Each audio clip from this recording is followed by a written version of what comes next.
नमस्कार। आज आम शिखा वन ऑफ दी आमर जो यूज हुए वन ऑफ दी आमर सब कहीं आर गोटे स्ट्रक्चर रखा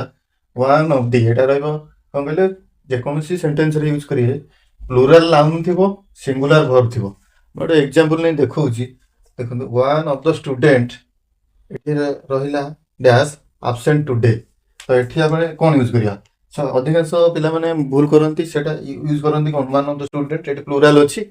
ये आर लगे दिखती बट एटा भूल आम सब इज लगे इज कहीं लगे कारण यहाँ आपंकर वन अच्छी यहाँ सब कि जेहेतु वन अच्छी यार जिते यहाँ वन अच्छी यहाँ पुणी प्लूराल नाउन अच्छी नाउन भी प्लूराल अच्छी तो आम सब सिंगुलर वर्ब दबा माने इज ये जगह लगे is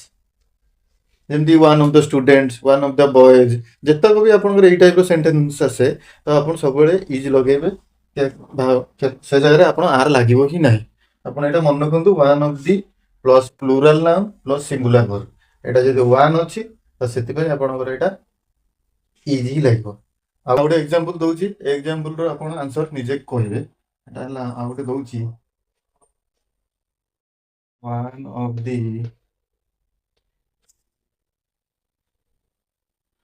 dogs dogs dash barking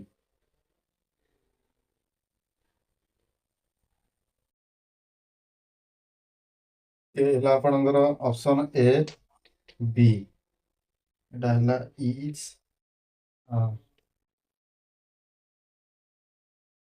one of the dogs dash barking आप निश्चिंत रूपे कमेंट रे यार उत्तर दियंतु।